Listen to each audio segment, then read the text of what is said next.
Bien, bonjour à tous. Euh, alors, on attend encore un petit peu.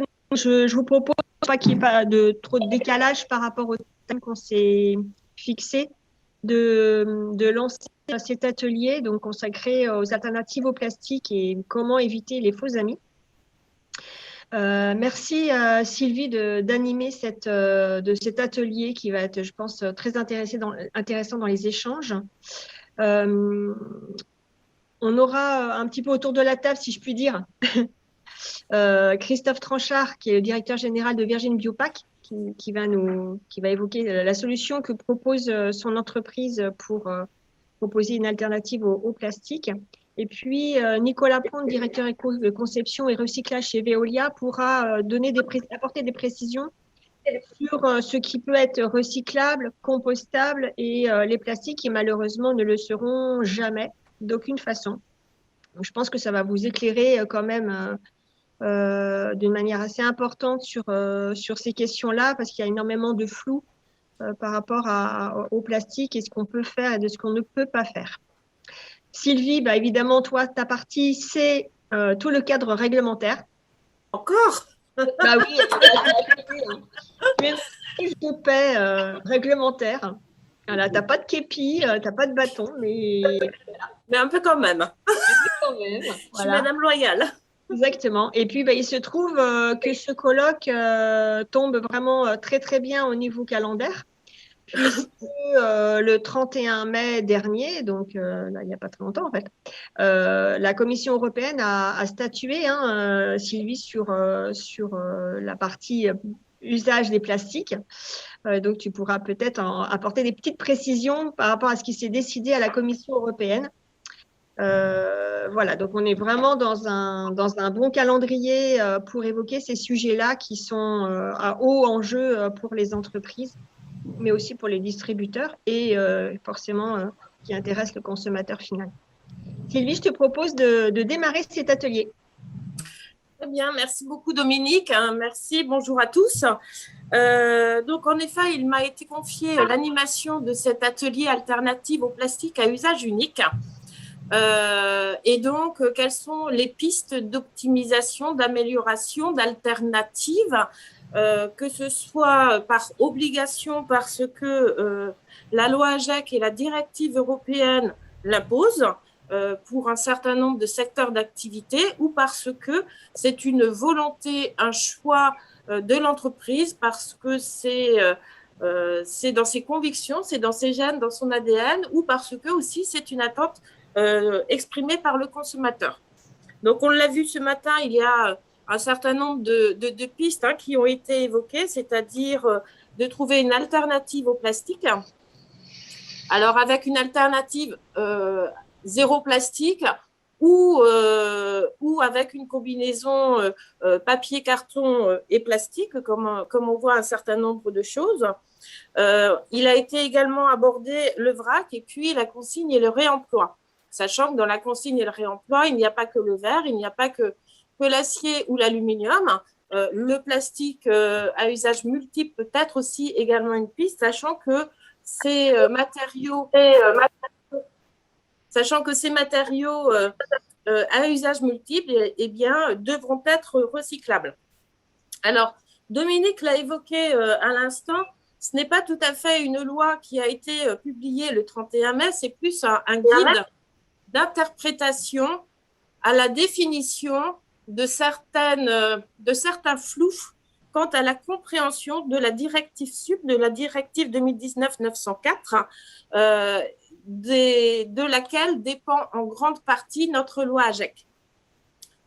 Puisque vous le savez sans doute, quand il y a des directives européennes, elles doivent être transposées en droit national et en fait, la Commission européenne donne des directions aux États membres et chaque État membre, tout en garantissant la libre circulation des marchandises, et donc dans le cadre d'un autre système réglementaire qui s'appelle notamment les systèmes TRIS que l'on connaît, les États membres, en fait, doivent atteindre les objectifs qui ont été fixés par les directives européennes.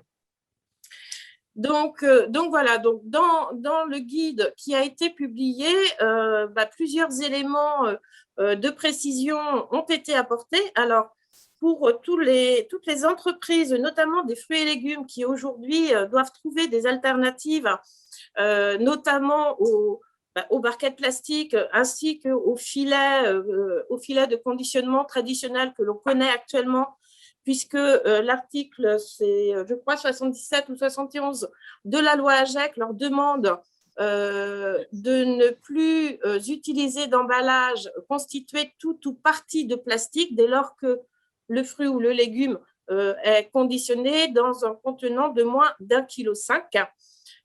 Et donc, pour beaucoup de ces entreprises se trouvait, par exemple, la problématique de est-ce que la cellulose régénérée est une alternative? Est-ce que le lyocell est une alternative? On voyait donc un certain nombre de fibres, de nouveaux matériaux apparaître et pour lesquels parfois on avait un petit peu de mal à déterminer si c'était un matériau modifié chimiquement et donc considéré comme un polymère et donc comme un plastique ou bien pas. Donc, c'est vrai que ce guide permet d'éclairer un certain nombre de choses à ce niveau-là, de même qu'elle rappelle que les contenants en plastique à usage unique pour lequel il y a une volonté forte de réduire ces emballages, eh bien, ce sont des emballages qui sont constitués en tout ou partie de plastique, ça c'est une première chose, qui sont destinés à la consommation sur place ou à emporter, à même le contenant et sans aucune autre préparation. Donc, ça veut dire que cela exclut, par exemple, l'ensemble des emballages destinés à de la viande crue, à du poisson ou bien à une salade, dès lors que c'est une salade composée, par exemple, pour 2-3 personnes, donc, ou pour une consommation fractionnée. Par contre, on peut considérer qu'une barquette de salade pour une seule personne peut rentrer dans cette catégorie-là et donc peut-être concerné demain par des objectifs de réduction. Et donc, voilà. Alors, je n'en dirai pas plus parce que le but, c'est avant tout de pouvoir échanger avec vous et puis avec nos intervenants. Donc, par rapport aux alternatives tout plastique telles qu'on le connaît aujourd'hui, je vous propose de commencer donc, par la société Virgin Biopac et donc par M. Christophe Tranchard. Je vais vous donner la parole pour que vous nous exposiez comment vous avez vous proposez des alternatives au plastique à usage unique et surtout à la solution d'emballage 100% plastique. Merci Sylvie, bonjour à tous. Tout le monde m'entend? Ça fonctionne bien? Tout à fait, oui. Parfait. Oui, donc merci tout d'abord de m'avoir convié à témoigner à ce colloque. Donc pour vous représenter rapidement Virgin Biopac, on existe depuis bientôt 10 ans. Moi, je viens de l'univers du plastique et j'ai une formation agroalimentaire ainsi que ceux qui travaillent autour de moi. Et c'est vrai qu'on constatait à l'époque où on a créé Virgin Biopac que le plastique, il y en avait parfois beaucoup et souvent beaucoup trop. Alors, pour les applications alimentaires frais, on va dire au sens large.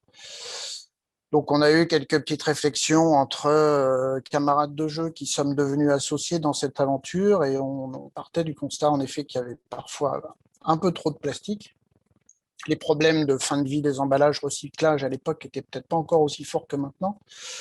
On a peut-être sans doute été un peu pionnier, on en est assez fiers. Et donc, on a pris le parti, donc encore une fois, pour une cible produits alimentaires frais, donc viande, volaille, poisson, fromage, etc., de développer et proposer des solutions d'emballage qui associent des choses, en l'occurrence des matières. Nous, on a fait le choix d'associer du carton et du plastique. Donc, on a quand même un tout petit peu de plastique, alors le moins possible dans les solutions que nous proposons. Sachant que quand on parle de produits alimentaires frais, il y a quand même des obligations par rapport à la conservation du produit, bien entendu, parce qu'il ne faut pas que les emballages, aussi éco-conçus soient-ils, qu'ils fassent que des micro-organismes indésirables se développeraient. Et on doit aussi répondre à ces problématiques d'aptitude au contact alimentaire, où là aussi, on a la réglementation qui nous impose des choses, nous, fabricants d'emballage, vis-à-vis de vous, industriels utilisateurs des emballages. Donc voilà, donc nous on a fait ce choix de dire on va associer des fibres vierges, on a fait le choix d'associer des fibres vierges pour des questions d'aptitude au contact alimentaire, donc une partie carton fibre vierge, avec une partie plastique aussi faible que possible par rapport aux besoins de l'application et par rapport à des possibilités techniques, donc pour conditionner des produits alimentaires frais, soit avec des technologies sous gaz, donc de perculage sous gaz, soit avec des technologies sous vide, et en l'occurrence sous vide skin. Donc aujourd'hui, au final, alors j'ai quelques petits exemples de ce qu'on peut proposer pour illustrer le propos. Donc là, on a une barquette qui associe du carton et du plastique pour un client allemand qui revendique sur la barquette une réduction de la quantité de plastique de 84% par rapport à la solution d'emballage qu'il avait avant.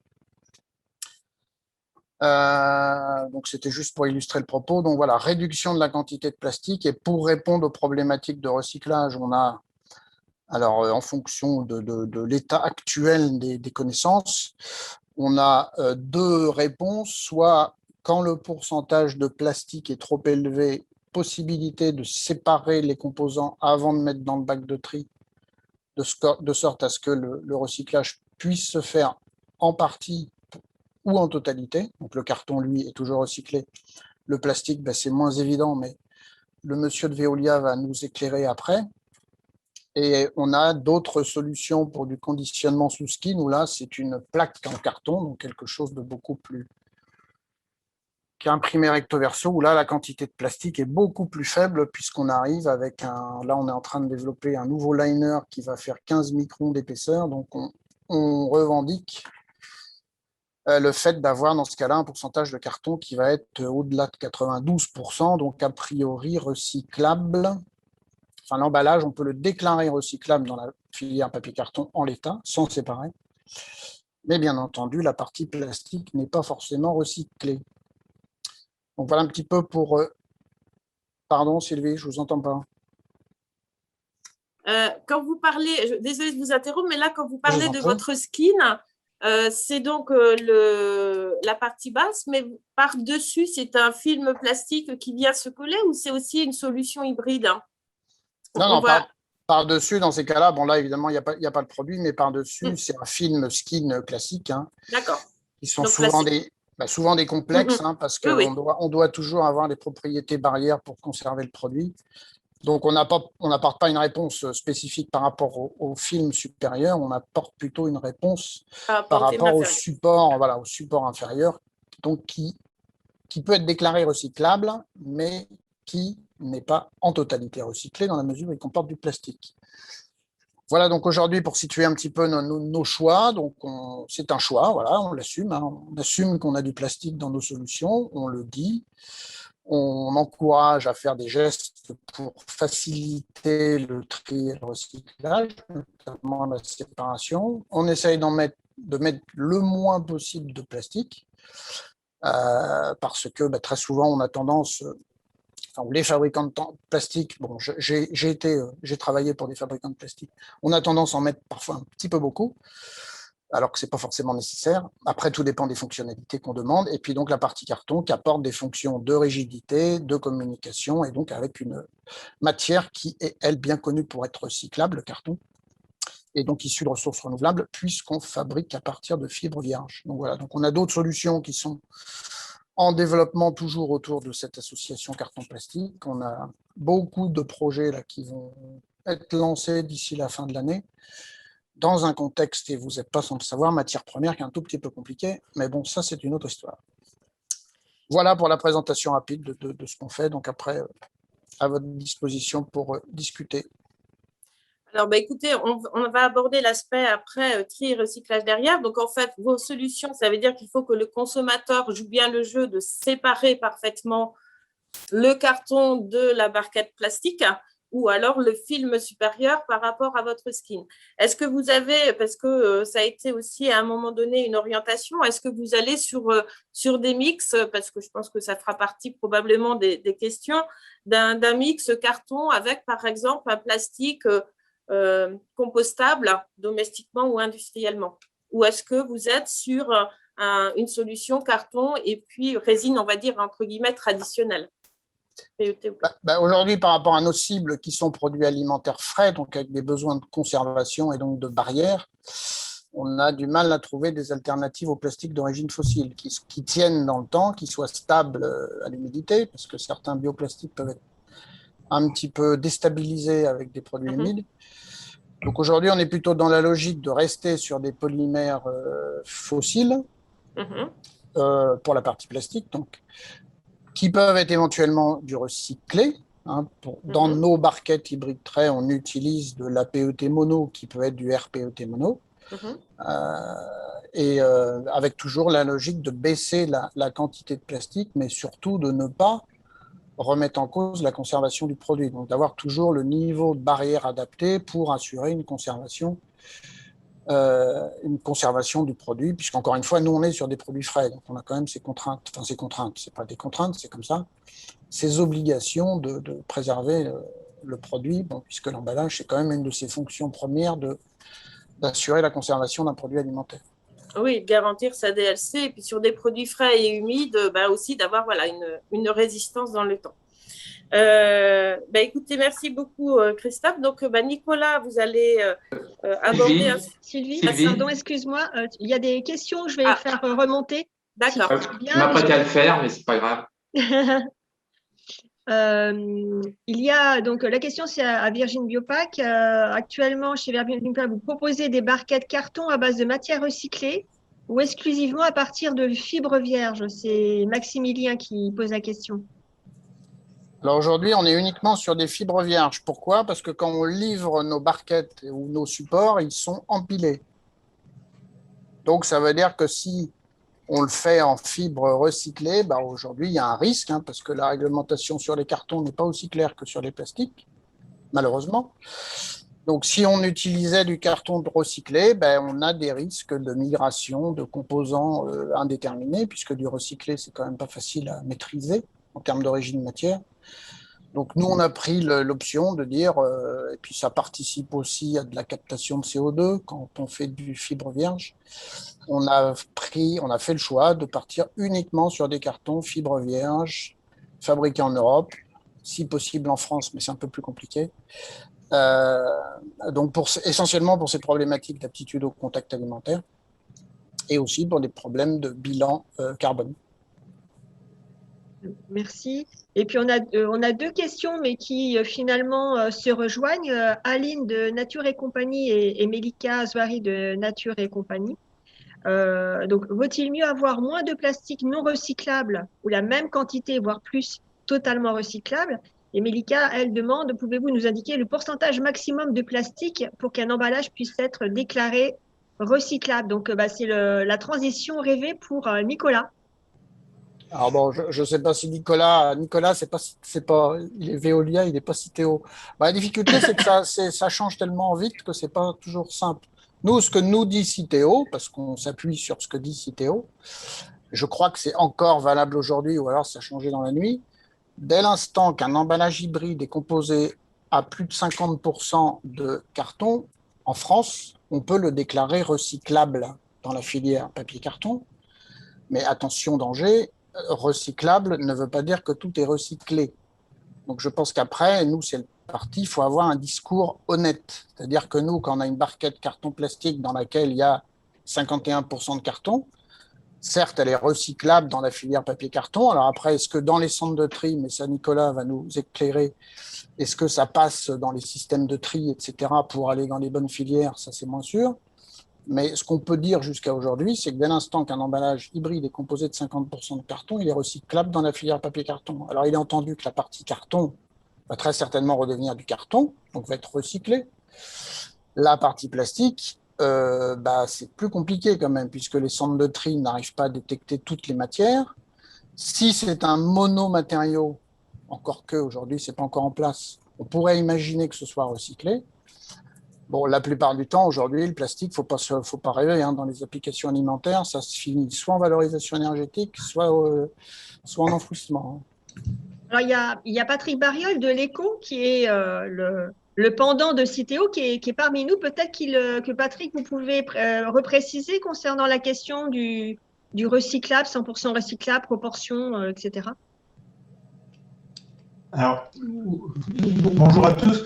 Oui, je peux préciser, mais je pense que l'expert en domaine, c'est Nicolas, puisque en fait, ce qui se passe réellement, les règles doivent s'appliquer par rapport à l'outil industriel qui est en place.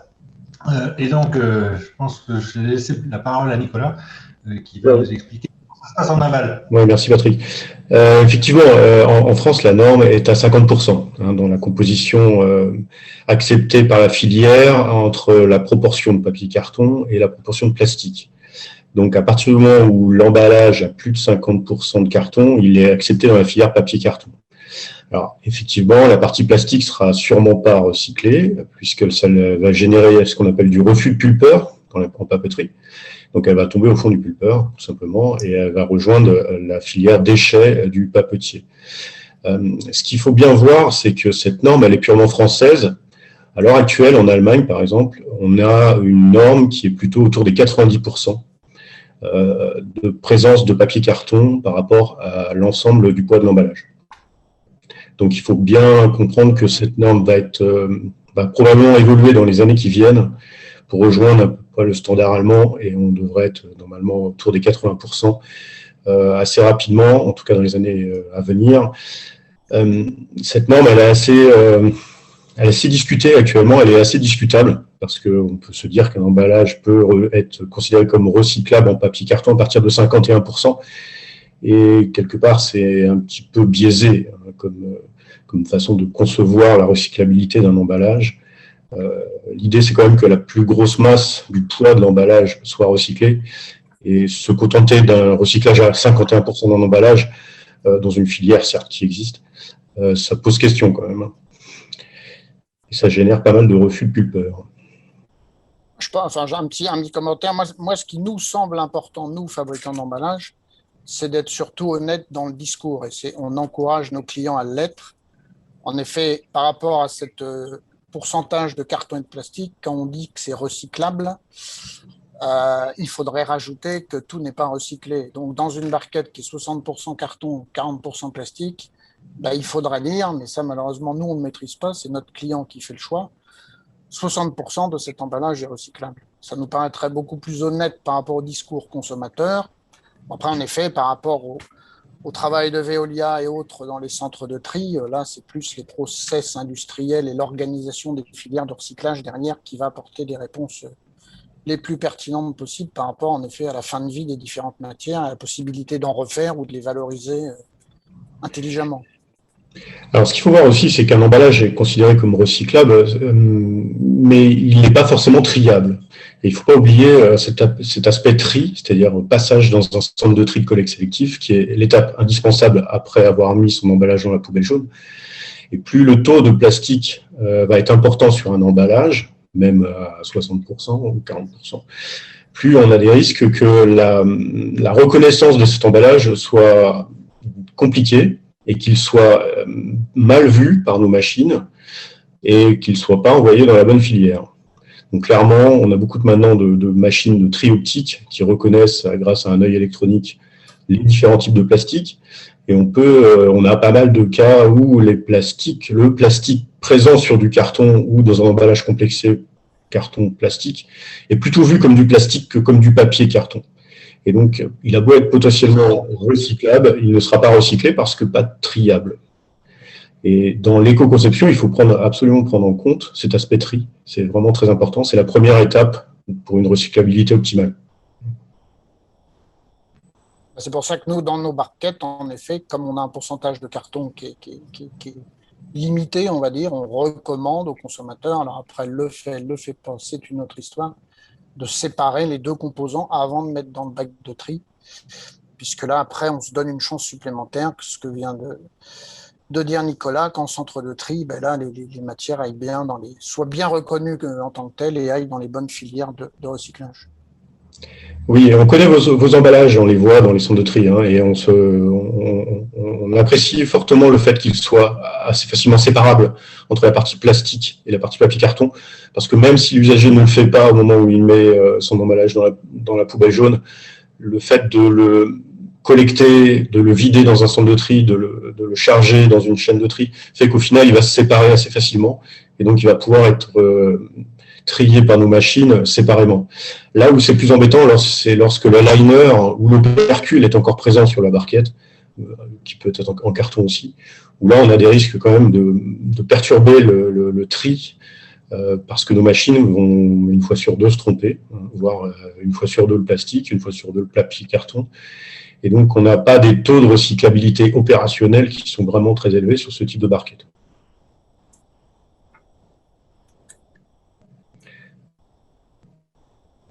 Ah, Sylvie, votre micro.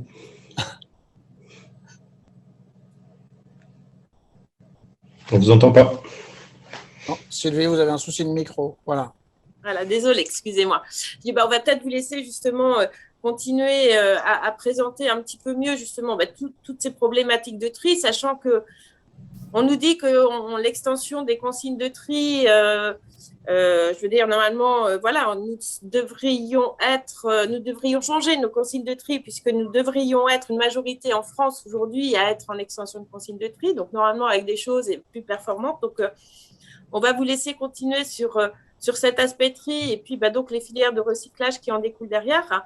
Mais c'est vrai que moi, ce qui me surprend un petit peu quand je vois certains, alors on aura l'occasion d'en faire débat certainement tout à l'heure, mais quand je vois par exemple Volvic qui vient tout juste de substituer ses bouteilles 50 millilitres en plastique parfaitement recyclable, pour le coup, par finalement une sorte du Tetra Pak, de la brique, parce qu'aujourd'hui, ça correspond, c'est ce qu'on nous dit en tout cas, à des attentes consommateurs. Je me dis finalement, la brique va être recyclée à quoi, 50%, 60%, là où la bouteille d'eau l'aurait été à 100%. Oui, vous avez raison. Alors ça, c'est une demande du consommateur qui voit le plastique comme le grand méchant loup. Il faut bien comprendre que le plastique, c'est un peu l'aristocrate à qui il faut couper la tête en ce moment. Tout à fait. Malgré tout, c'est un matériau qui a quand même pas mal d'avantages et qui assure quand même la conservation de l'aliment. C'est quand même un peu l'essentiel. Évidemment, il y en a beaucoup des plastiques et beaucoup sont mis sur le marché, peut-être trop. Dans tous les cas, ce qu'on peut dire, c'est que l'extension des consignes de tri qui se développe à l'heure actuelle va dans le sens de plus de recyclage de nouveaux matériaux, de nouvelles résines, notamment le polystyrène, qu'on pourrait citer comme étant une résine nouvelle qu'on retrouve maintenant dans nos centres de tri en extension, qu'on n'avait pas l'obligation de trier jusqu'ici. Et on a d'autant plus de barquettes qui, du coup, vont pouvoir être recyclées, ce qui n'était pas le cas jusqu'ici, parce qu'il faut bien comprendre que depuis 1992, on nous demandait, nous, trieurs, de ne trier que les flaconnages, que les bouteilles et flacons. Donc, à l'heure actuelle, il y a 50% de la population qui est couverte par les extensions de consignes de tri. Donc, ils peuvent mettre l'ensemble de leur plastique ménager dans la poubelle jaune. La fin de la mise en place de cette extension a été prévue pour 2022, mais elle a pris un peu de retard. Donc, ce sera sans doute entre 2023 et 2025. L'idée, c'est qu'en 2025, au moins, tout le monde soit éligible à ces extensions. Donc, évidemment, pour nous, trieurs, ça entraîne pas mal de choses. Ça nous a obligés à moderniser nos centres de tri pour pouvoir récupérer ces nouvelles résines. Donc, l'aspect manuel qu'on pouvait avoir dans nos centres de tri a tendance à disparaître et donc à être remplacé par des machines, notamment des machines de tri optique qui permettent de justement reconnaître les différentes résines entre elles, surtout si elles sont sous forme de barquettes. Parce qu'avant, on avait un peu l'habitude de trier manuellement les bouteilles et c'était assez facile de les reconnaître. Entre une bouteille de lait et une bouteille d'Evian, c'était assez simple. Bon, maintenant, entre les barquettes en PS et les barquettes en PP et les barquettes en PET, c'est compliqué avec l'œil humain de pouvoir faire cet acte manuellement. Donc, on est obligé d'automatiser, donc on a investi beaucoup de millions là-dessus. Et donc, maintenant, on arrive à valoriser plus de plastique que ce qu'on pouvait le faire il y a encore 5 ou 10 ans. Dans tous les cas, ce qu'on voit, c'est qu'actuellement, d'après les standards qui nous sont confiés par les éco-organismes de l'emballage, les seules résines que l'on doit trier, nous, trieurs, et qu'on nous demande de recycler donc après le tri, ce sont les PET, notamment, donc sous forme de barquettes ou de bouteilles, les PEHD et les PP. PP rigides. Dans l'extension, il y a aussi les films PE qui sont acceptés. Donc ça, c'est aussi une révolution parce que le film en général, quelle que soit sa résine, c'est un peu l'ennemi du tri. Hein. C'est un peu compliqué de le trier, surtout dans les machines de tri optique qui fonctionnent avec des bus à air comprimé. Mais on a fait le nécessaire pour optimiser le process de tri pour pouvoir trier ces films PE qu'on nous demande de toute façon de trier dans le cadre des extensions. Alors, sortie de ces résines sous forme rigide ou le film PE, voilà, pour l'instant, on n'a pas l'obligation de les trier et donc elles ne seront pas recyclées. Donc, ça exclut évidemment de facto tous les complexes plastiques qui sont encore très présents dans les films, dans les emballages ménagers, qui, eux, écoutez, pour l'instant, n'ont pas de solution de tri, ne sont pas triés et de toute façon ne sont pas recyclables dans l'absolu. Donc, on en arrive à cette question de l'éco-conception, évidemment, parce que nous, en tant que recycleurs, du coup, là, je mets ma casquette de recycleur, on a beaucoup de possibilités de recycler les plastiques. On recycle beaucoup de plastique industriel, beaucoup de chutes de production, on sait le faire depuis des années. Par contre, au sein des déchets ménagers, les limites techniques nous rattrapent et on a moins de possibilités. Et on a finalement aussi ces standards de tri qui, de toute façon, nous cloisonnent un certain nombre de résines. Et ça, ça c'est quelque chose qu'on ne maîtrise pas. Donc, le nombre de solutions de recyclage des plastiques a eu tendance à baisser ces dernières années parce que beaucoup de solutions étaient en Asie. Hein, on en a profité pendant longtemps. Ça nous a évité de mettre des plastiques en décharge en exportant certains plastiques compliqués à recycler qui n'avaient pas de solution en Europe, en Chine notamment, de façon tout à fait légale et à travers des matières qui avaient été triées pour être recyclées dans des usines très modernes qui se trouvaient là-bas. Bon, là maintenant, depuis 2018, tout ça s'est terminé. Donc on se retrouve maintenant dans une situation où l'industrie du recyclage des plastiques européennes n'est pas capable de manger, comme on dit, l'ensemble des plastiques qu'on pourrait trouver sur le marché. Et donc, l'effort d'éco-conception n'a jamais été aussi important à faire en ce moment pour justement se borner à des résines que l'on connaît avec des solutions opérationnelles existantes à l'heure actuelle et pas des futures solutions qu'on pourrait imaginer en 10 ans. C'est vraiment pas notre souci actuel, elle est vraiment d'utiliser les solutions existantes en Europe, en France évidemment aussi, mais évidemment peu, malheureusement, parce qu'il y a peu d'usines en France. Et elles sont surtout fléchées sur le PET, le PE et le PP, hein, clairement, à l'heure actuelle. Donc nous, on pousse et on aide aussi les industriels et les metteurs sur le marché à prendre conscience de ça, d'essayer de se diriger sur des monomatériaux plutôt que sur des complexes, quand c'est possible, évidemment, pour pouvoir justement agréger tous ces nouveaux volumes, toutes ces nouvelles barquettes alimentaires, mais pas forcément... Là, je ne parle pas forcément que de plastique alimentaire. Hein. On a aussi, nous, une forte activité. D'ailleurs, c'est les 2/3 de notre activité sur les plastiques industriels. Les emballages ménagers ne représentent qu'un tiers de nos volumes chez Veolia et dans la profession. Donc, en fait, voilà, l'idée, c'est vraiment de pouvoir rentrer dans des usines qui existent pour pouvoir assurer un taux de recyclage qui augmente, qui pourra augmenter. Parce qu'actuellement, en France, il faut bien comprendre qu'on est vraiment les derniers de la classe. On est à 25% de recyclage des plastiques par rapport à des pays comme la Tchécoslovaquie ou même la Slovaquie qui sont à plus de 50%.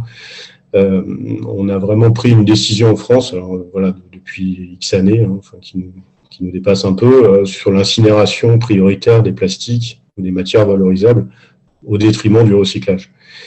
Donc évidemment, dans la filière ménager, ça a tendance à bouger. On obtient maintenant un taux de recyclage global autour des 70%.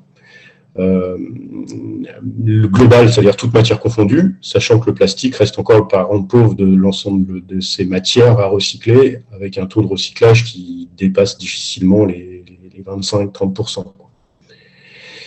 Donc, il nous faut absolument travailler en amont et mettre sur le marché des emballages plastiques, si on ne peut pas faire autrement, qui soient recyclables et qui surtout soient triables dans nos usines à l'heure actuelle.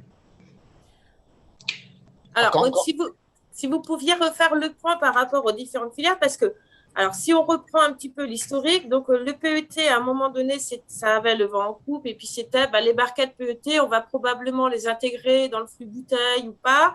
On a demandé aux entreprises pour tout ce qui était plastique sombre, de revoir la formulation pour les rendre détectables. Donc là, c'était beaucoup, notamment aussi du PET, du PP. Donc, il y a eu cet effort de femmes. Et finalement, est-ce qu'il y a une filière barquette film réellement mise en place ou qui va se mettre en place? Pour l'instant, on a l'impression que c'est encore un petit peu le point d'interrogation.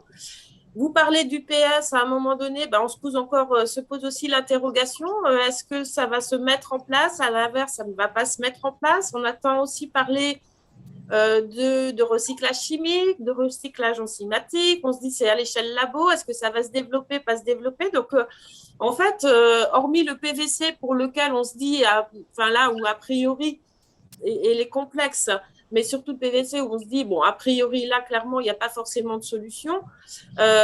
Au niveau des autres résines fossiles, on a encore, côté industriel, le sentiment d'avoir un certain questionnement sur finalement quel choix faire, et si on fait le choix, est-ce que ça va réellement trouver une filière de recyclage au bout, parce que oui, on a le sentiment que il y a encore énormément d'interrogations sur les filières en devenir, sur les matériaux à choisir. Si on prend le polystyrène, il y a aujourd'hui vraiment deux orientations. Il y a ceux qui décident de l'abandonner et puis il y a ceux qui décident de se dire non, on va essayer de mettre en place une filière justement de collecte, d'optimisation de la collecte pour optimiser le recyclage. Donc, où est-ce qu'on en est dans un peu toutes ces expérimentations-là, alors qui sont peut-être plus des expérimentations, mais pour lesquelles je trouve les choses ne sont pas encore clairement aujourd'hui annoncées et affirmées. Et puis, il y a aussi tous les PLA et autres plastiques qui arrivent également et qu'aujourd'hui, on a réussi à distinguer du PET, mais finalement, on les dit compostables, mais on n'a pas de compost industriel. Je ne suis pas sûre qu'on en ait. Donc, quid au niveau du tri? Si vous pouviez nous refaire un petit peu un état de l'art. Beaucoup de questions. Ou dans les 3-4 années à venir, de toutes ces filières-là pour qu'on se dise, tiens, si je fais ce choix-là, je fais un bon choix. Peut-être pas pour aujourd'hui, mais en tout cas, peut-être pour demain. Oui, beaucoup de questions dans votre question. Alors, ce qu'on voit, c'est qu'effectivement, il y a une volonté forte de la part des metteurs sur le marché, poussée par la réglementation et par les consommateurs, de sortir du plastique. Donc, on voit une migration quand même assez importante du nombre d'emballages du plastique vers le papier carton. Ça, c'est quelque chose qu'on observe, qu'on voit nos volumes de papier carton augmenter et les papeteries également déborder de travail. On a aussi des alternatives, alors effectivement avec les plastiques biodégradables, qu'on va plutôt appeler compostables, parce que le côté biodégradable est pour nous un peu confusant. Il faut bien comprendre qu'on peut toujours imaginer qu'un polyéthylène est biodégradable, il va juste mettre 500 ans à se dégrader. Voilà. Donc là, on parle nous plutôt de plastique compostable. Effectivement, c'est un débat intense en ce moment qu'il y a entre les metteurs sur le marché et tous les différents organismes, les ministères et les ONG. C'est une alternative. Pour le moment, la problématique qu'on a, c'est qu'elle n'est pas, de toute façon, cette alternative acceptée dans les standards de tri, donc dans la poubelle jaune. Donc, on n'a pas, nous, la possibilité dans les centres de tri, on ne nous a pas demandé de le faire, de pouvoir les reconnaître. Donc, c'est une première chose. Donc, si une résine n'est pas reconnue dans un centre de tri, elle sera forcément dirigée dans ce qu'on appelle les refus de tri. Et donc, elle sera éliminée, soit par enfouissement, soit par incinération. Donc ça, c'est la première chose. Ensuite, ces différents plastiques, ils sont nombreux. Il y en a à peu près une dizaine que moi, j'ai pu constater après arriver sur le marché, une dizaine de plastiques compostables différents, avec des caractéristiques différentes, qui peuvent se décomposer aérobie, anaérobie, dans l'eau, pas dans l'eau, etc. Avec des montées en température aussi, qui sont un paramètre important dans la dégradabilité, qui sont différentes les unes des autres. Donc on a une problématique à ce niveau-là, c'est que il y a pléthore de plastiques compostables potentiels, mais pour l'instant il n'y a pas, ils n'ont pas les mêmes caractéristiques. Et puis de toute façon, la plupart, 9 sur 10, sont compostables dans des conditions industrielles, c'est-à-dire dans des usines pilotées de compostage qui n'existent pas à l'heure actuelle en France, à part de rares exceptions, qui sont beaucoup développées en Italie, un petit peu en Allemagne, mais pas du tout en France. Donc pour le moment, on n'a pas les moyens techniques de les composter, ces plastiques. On a dans notre profession, dans le milieu du métier du déchet, des plateformes de compostage, qui sont des dalles, en fait, hein, dans lesquelles on fait des andins, qu'on retourne, qu'on mélange avec du biodéchets, des pelouses, des branchages, etc. Donc, avec des procédés de dégradation naturelle, on va dire, hein, et une montée en température à l'intérieur des andins qui ne nous permet pas la dégradation de ces plastiques, dans la plupart des cas. Sauf le plastique, on va dire PABT, issu avec de l'amidon qu'on peut trouver dans le rayon fruits et légumes, qui, lui, va pouvoir se décomposer en compost. Mais la plupart des autres, hein, je vous dis, les autres, c'est du PLA, évidemment, c'est plus connu. Le PABT, le PBS, le PHA, le PHB, il y en a beaucoup. Et ceux-là, ils se dégradent à des températures qui sont supérieures à ce qu'on a naturellement dans nos plateformes actuelles. Donc, ils ne sont pas acceptés dans des plateformes de compostage parce qu'ils ne vont pas se dégrader, tout simplement pour ça. Et si vous l'abandonnez dans la nature, dans 500 ans, il sera encore intact, pratiquement. Donc, c'est une alternative sur laquelle que l'on regarde, hein, qui n'est pas jetée, hein, forcément, qui peut avoir des fois du sens. Et pour nous, ils auraient du sens, ces alternatives, pour certaines applications. C'est vraiment l'application qui doit déterminer le passage ou pas à ce type de plastique. On pense évidemment aux capsules de café, aux pommes potes, pourquoi pas, enfin voilà, des emballages assez souillés, enfin en tout cas qui ont un intérêt à pouvoir être mis dans un composteur individuel ou une future collecte biodéchets, mais qui pourra se dégrader assez rapidement et assez facilement parce qu'il est de toute façon très souillé et qu'il aurait toujours eu des difficultés à être recyclé d'une façon mécanique dans une filière actuelle. Alors à côté de ça, on voit aussi d'autres alternatives comme le bois, hein, le peuplier notamment. Pour le moment, voilà, c'est un emballage qui se développe, qui est en pleine croissance, qui lui aussi n'est pas accepté dans la poubelle jaune. Hein, vous verrez sur votre boîte de camembert, c'est marqué à jeter. Donc forcément, du coup, on n'a pas les machines pour le reconnaître dans les centres de tri. Mais c'est une alternative qui possiblement pourrait aussi résoudre quelques problématiques si on veut pouvoir absolument sortir du plastique pétrosourcé habituel. Et le pire des alternatives qu'on peut trouver à l'heure actuelle, hein, c'est tous ces produits exotiques. Hein, on pense particulièrement au bambou, hein, qui fait très écolo. La bagasse. Ouais, la bagasse, le palmier, enfin voilà, des produits biosourcés qui viennent du bout du monde, qui ont été produits dans des conditions qu'on ne connaît pas, additivés avec des produits cancérigènes. Enfin, tout ça, c'est des machines de compagnie. Évidemment, on en parle beaucoup. Beaucoup d'industriels se posent cette question, hein, sur ces matériaux biosourcés exotiques, mais là, pour le coup, je peux vous dire, elles ne seront jamais recyclées.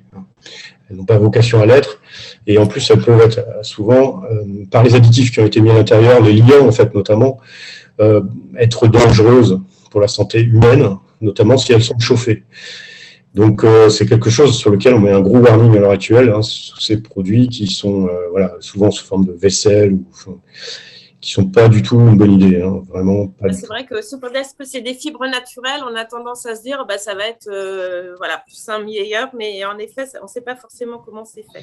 Il faut bien comprendre que ce ne sont pas des fibres, hein, cellulosiques, hein. Le bambou, oui, non, tout à fait. le palmier, etc. Ce sont des herbes, hein. Ce ne sont pas des arbres. Donc, elles n'ont pas même des fibres intéressantes pour les papetiers. Donc, la bagasse, c'est pas quelque chose que recherche le papetier. Il aura un rendu matière là-dessus qui va être vraiment pas bon. Et on en voit, alors on les mélange actuellement dans les papiers cartons, mais c'est vraiment quelque chose qui, au final, ne va pas vraiment être recyclé en termes de masse, parce que la fibre n'est pas exploitable. D'accord. Alors, Dominique, je vais te laisser la parole pour faire part des questions. Et puis, à la fin, si par contre, vous pouviez juste nous redire, Nicolas, les barquettes PET aujourd'hui, elles sont recyclées, pas recyclées. Et puis, le PS, alors, recyclable, pas recyclable, demain On n'a pas parlé effectivement du PS. Alors, le PS, effectivement, nous, on le recycle depuis des années sous forme expansée ou pas, par rapport à des chutes de production. On sait aussi recycler les fameuses caisseries de poissons, le polystyrène expansé sans problème. Bon, après, avec les problèmes logistiques qui sont liés à ces matières qui sont quand même assez légères, mais d'un point de vue technique, il n'y a pas de problématique. Là où c'est problématique, un peu comme le PLA, hein, c'est qu'il n'y a pas d'usine actuellement qui réussissent à recycler le PS post-consommation. Donc, on sait le recycler de post-production, mais pas post-consommation. Alors pourquoi? Parce que le PS, il est tout simplement souillé par de l'organique, il y a le côté opercule, plus ou moins papier plastique, plus l'étiquette, tout ça dans un mélange, avec d'autres types de PS qui ont été mis sur le marché pour pouvoir supprimer les fameux suremballages. On a créé du XPS qui, lui, va flotter dans nos bains alors que normalement le PS coule, donc il pose des problèmes. Même dans le recyclage aux globalités, ça nous pose vraiment des gros problèmes. Et donc, on a ce fameux PSE aussi qu'on retrouve sous forme barquette de viande qui aussi nous pose des problèmes à la fois dans les centres de tri et à la fois dans les usines de recyclage, toujours avec cette densité qui ne permet pas de le faire couler. Donc, l'EPS, à l'heure actuelle, c'est un vrai souci. Il n'est pas recyclé, clairement, même si on demande de le trier. C'est une filière en développement, comme on dit. Pour l'instant, il y a des expérimentations, mais de façon opérationnelle, il n'est pas actuellement recyclable. Alors, on en arrive après au débat sur le recyclage chimique, évidemment, qui est un peu la panacée qu'on attend tous, qu'on attend déjà depuis un petit bout de temps, parce que moi, ça fait 10 ans que j'entends parler de recyclage chimique pour dans 2 ans. Clairement, on ne voit rien venir. Il n'y a pas de volume sur le marché, il n'y a pas d'usine, il y a beaucoup de PowerPoint, beaucoup de délégations à ce sujet. Pour l'instant, concrètement, il ne se passe rien. Et c'est assez étonnant d'ailleurs et assez obscur tout ça, parce qu'on n'a pas les réponses, même nous en tant que professionnels du recyclage. Et on a un peu évidemment regardé ce sujet voilà, comme d'autres, puisque c'est du recyclage. Et on se rend compte que les bilans environnementaux de cette solutions de recyclage ne sont pas vraiment très claires, et ça demande beaucoup d'énergie. Et le prix d'entrée ou de vente des monorésines qui sortiraient de ces usines sont assez onéreuses. Enfin, dernièrement, on parlait de 4 ou 5 euros le kilo, donc 5 000 euros la tonne.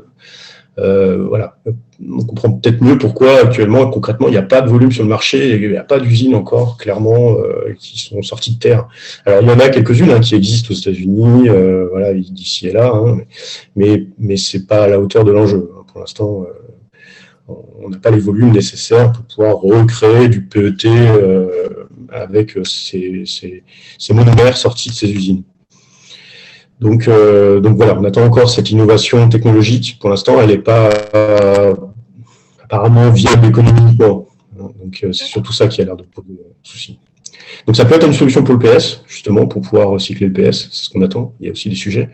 Après, clairement, faire du recyclage chimique sur des résines que l'on sait actuellement recycler mécaniquement sans problème, on pense notamment au PET, ou au PP, ou au PEHD, pour nous, ça n'a vraiment pas de sens, quoi.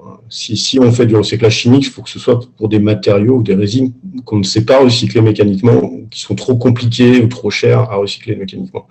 Faire du recyclage enzymatique pour recycler de la bouteille PET, enfin, c'est un non-sens. Clairement, actuellement, on manque de RPET sur le marché. Les usines de PET, de recyclage mécanique, elles existent. Il y en a partout en Europe. C'est le matériau qui se recycle le mieux, recycle jusqu'au bouchon, donc à 100% recyclable. Et elle manque de volume à l'heure actuelle. Donc, c'est vraiment pas le moment de sortir des solutions hypothétiques de recyclage chimique sur le PET. C'est vraiment pas ça.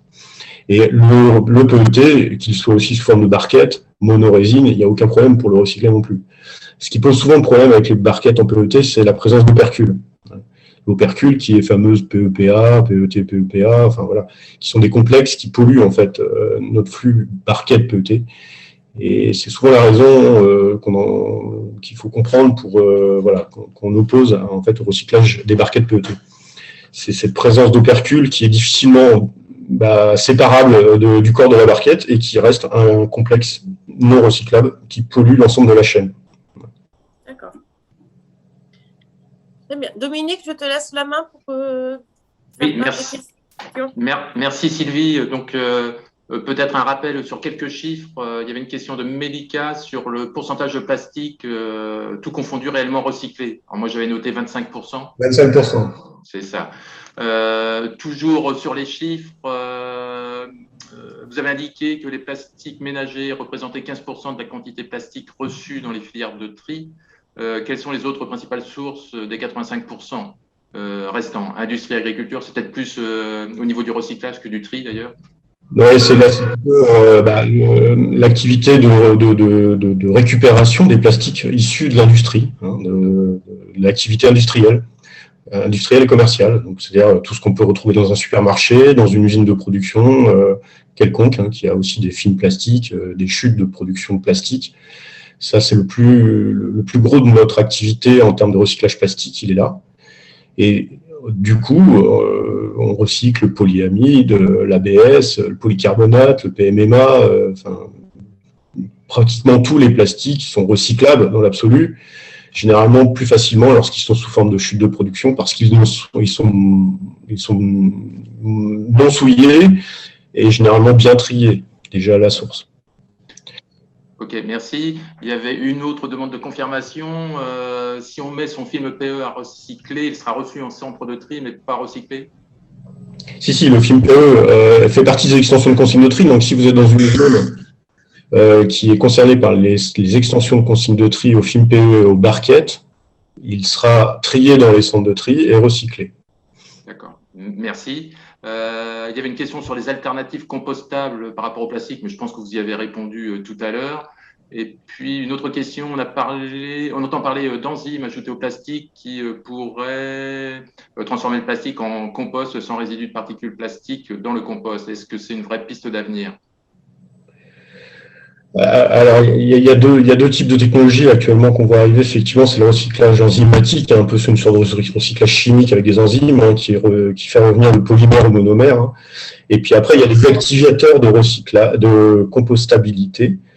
Donc, c'est une piste aussi qui pourrait être adaptée à des plastiques compostables théoriquement comme le PELA. Pour l'instant, pour les raisons que j'ai expliquées tout à l'heure, ne sont pas compostables parce qu'on n'a pas des plateformes avec une montée en température suffisante. Donc, le fait d'y mettre quelques enzymes permettrait apparemment de faciliter sa compostabilité et de réduire la température nécessaire et le temps de dégradation. Donc, mais c'est encore en stade de pilote à l'heure actuelle. Alors, dans les autres pistes que l'on a vues ou réflexions que j'ai pu voir, notamment dans des éléments de discussion au niveau de la Commission européenne, on entend parler aussi que justement, pour essayer d'améliorer le recyclage, notamment des emballages alimentaires, puisqu'on est quand même, nous, avec une liste positive au niveau de la réglementation contact alimentaire. Aujourd'hui, on est sur une seule poubelle et on met tous les emballages.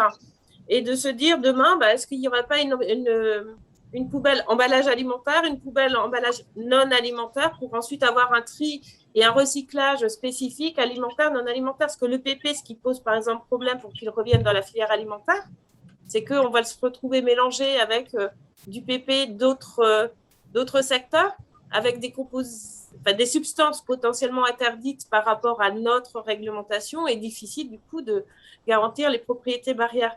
Est-ce que c'est quelque chose qui est pour vous envisageable, qu'il y ait un flux emballage alimentaire distinct des flux emballage non alimentaire pour améliorer la recyclabilité et la réintégration de matières recyclées dans l'emballage alimentaire?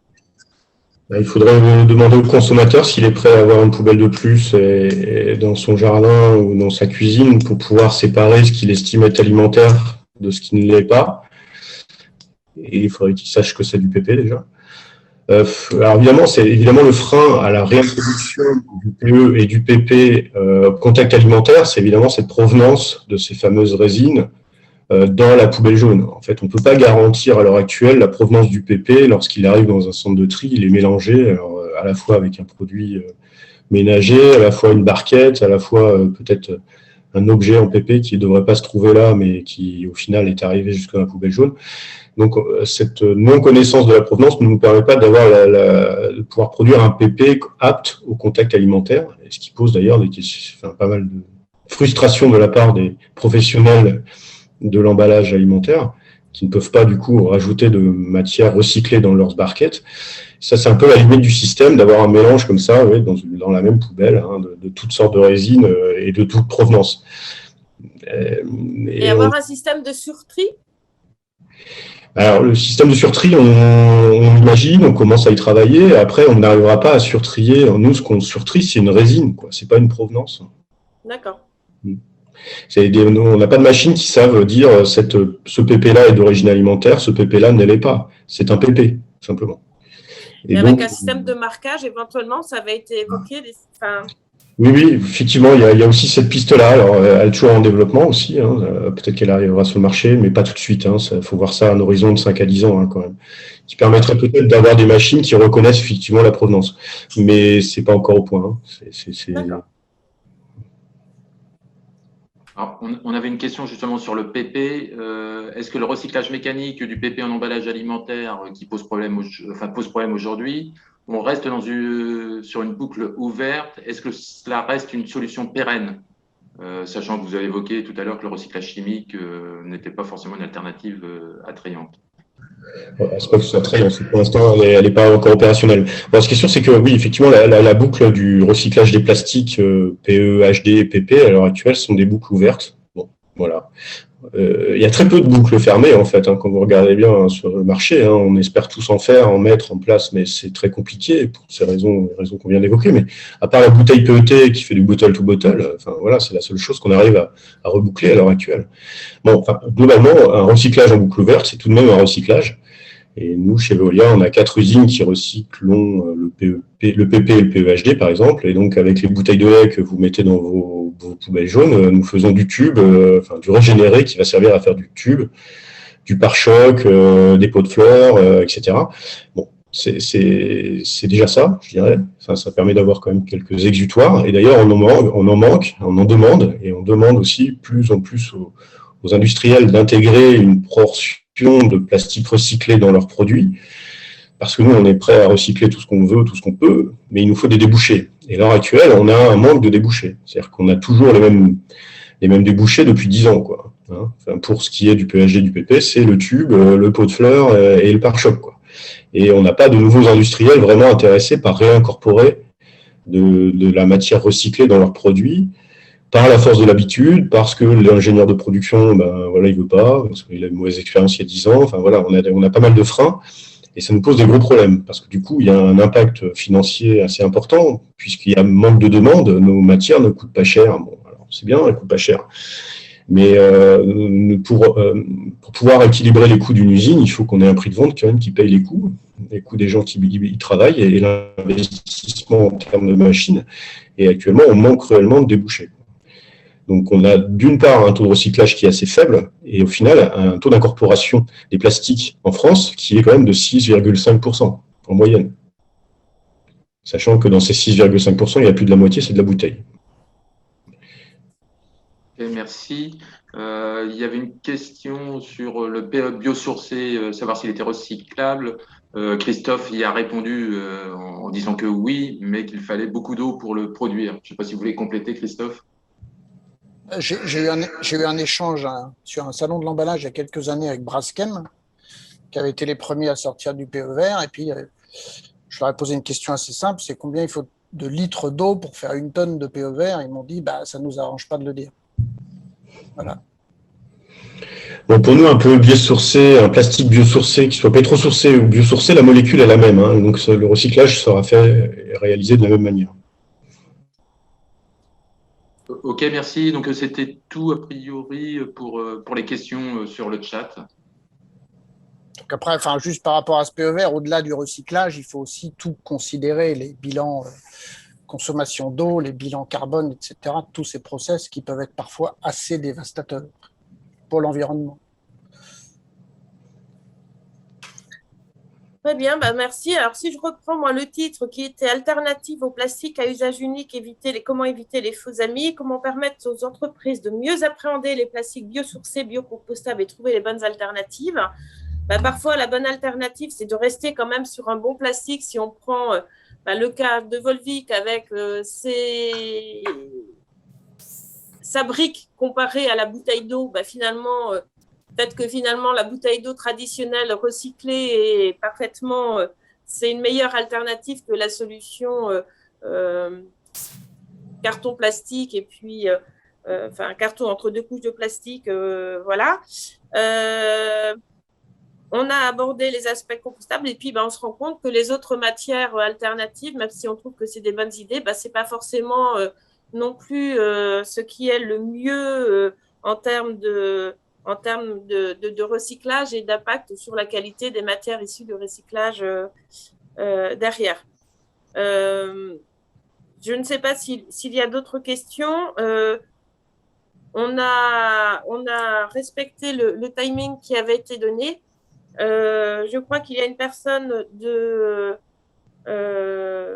l'association qui doit clôturer cette table ronde avant que, pour ceux qui se sont inscrits, vous ne poursuiviez par la mini-conférence d'O2M Conseil. Je crois qu'il y avait… Pardon, Sylvie, je ne sais pas si c'est moi qui confonds ou une personne de l'association. Moi, je suis que l'animatrice, mais il y a tout un ensemble d'administrateurs parmi les participants. Donc, si quelqu'un dit un petit mot, je sais pas, là, je vois Cédric, par exemple, mais il y avait Mélika, enfin, il y en avait tout un ensemble d'autres administrateurs de l'association Entrepreneurs Bio. Est-ce que l'un d'entre vous veut prendre la parole pour conclure? Non, pas de volontaire.